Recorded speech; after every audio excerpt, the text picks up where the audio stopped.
Hello అందరికీ, welcome back to our channel. ఈరోజు మీకైతే ఒక మంచి స్నాక్ రెసిపీని అయితే చూపించబోతున్నాను. ఇది చాలా చాలా టేస్టీగా ఉంటుంది. అలాగే పిల్లలు కూడా చాలా ఇష్టంగా అయితే తింటారు. సో తప్పకుండా అయితే ట్రై చేయండి. పిల్లలకి ఎప్పటికీ ఒకే విధంగా కాకుండా అప్పుడప్పుడు ఈ విధంగా కొత్తగా స్నాక్స్ చేసి ఇచ్చామంటే చాలా ఇష్టంగా తింటారు. ఈ స్నాక్స్ చేసుకోవడం కూడా చాలా సింపుల్ ప్రాసెస్.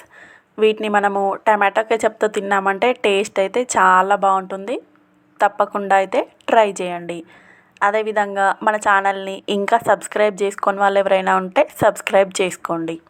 దీనికోసం ముందుగా ఒక పెద్ద సైజు బంగాళదుంప, అదేవిధంగా ఒక పెద్ద సైజు క్యారెట్ని అయితే ఈ విధంగా చిన్న చిన్న ముక్కలుగా అయితే కట్ చేసుకోండి.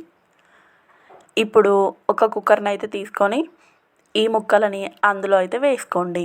వేసుకున్న తర్వాత రుచికి తగినంత సాల్ట్ అయితే వేసుకొని కొంచెం వాటర్ని అయితే యాడ్ చేసుకోండి.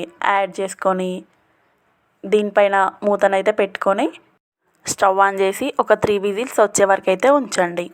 ఇప్పుడు ఒక మిక్సింగ్ బౌల్ తీసుకొని అందులో 1 కప్పు గోధుమ పిండి, అదేవిధంగా 1/2 కప్పు వరకు మైదా పిండిని అయితే యాడ్ చేసుకోండి. మీరు కావాలంటే మొత్తం గోధుమ పిండినే వాడచ్చు.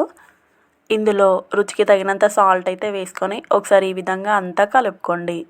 తర్వాత ఇందులో ఒక 2 టేబుల్ స్పూన్ వరకు ఆయిల్ని అయితే వేసుకొని ఈ విధంగా మొత్తం అంతా మంచిగా కలుపుకోండి. మనకి ఈ పిండి ఈ విధంగా ప్రెస్ చేస్తే మంచిగా ముద్దలాగా ఫామ్ కావాలి. ఇలా ఉంటే సరిపోతుంది. ఇప్పుడు ఇందులో కొంచెం కొంచెం వాటర్ని అయితే యాడ్ చేసుకుంటూ మొత్తం అంతా మంచిగా సాఫ్ట్గా అయితే కలుపుకోండి. వాటర్ని అయితే మొత్తం ఒకేసారి కాకుండా కొంచెం కొంచెం అయితే యాడ్ చేసుకుంటూ ఈ విధంగా సాఫ్ట్గా అయితే కలుపుకోండి.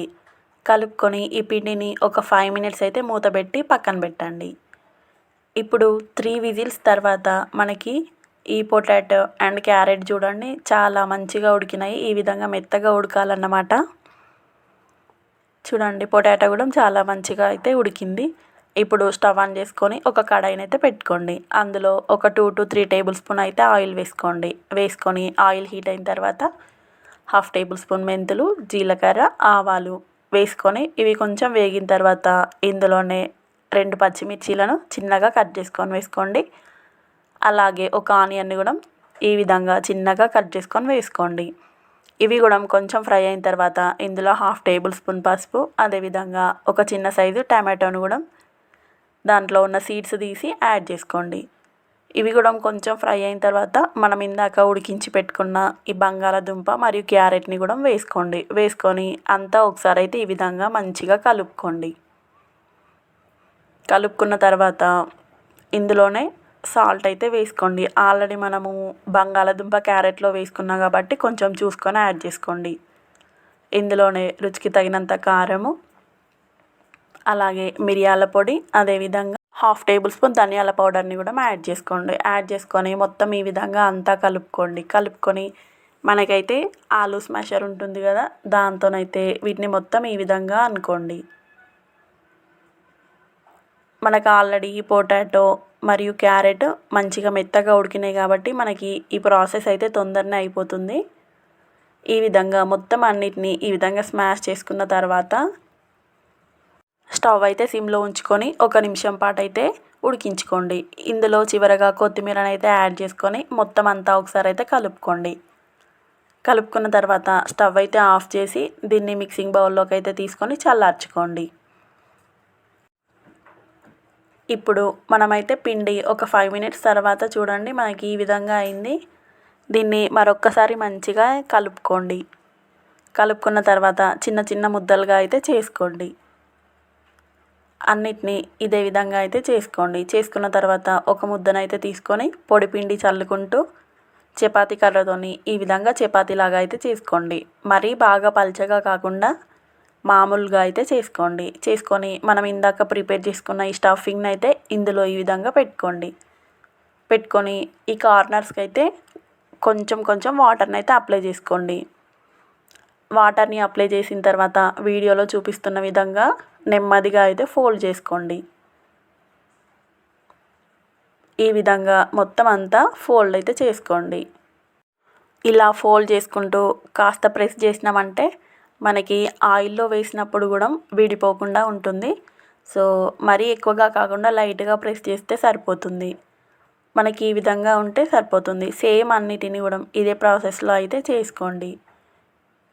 ఈ విధంగా స్టఫింగ్ అయితే మంచిగా స్ప్రెడ్ చేసుకొని వీడియోలో చూపిస్తున్నట్టయితే ఫోల్డ్ చేసుకుంటే సరిపోతుంది. సేమ్ అన్నిటిని ఇదే ప్రాసెస్లో అయితే చేసుకోండి.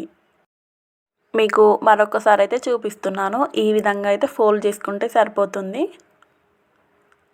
మనము ఈ స్టఫింగ్ని కార్నర్స్ వరకు స్ప్రెడ్ చేయకుండా ఓన్లీ మిడిల్లో స్ప్రెడ్ చేసుకొని ఈ విధంగా ఫోల్డ్ చేసుకుంటే సరిపోతుందండి.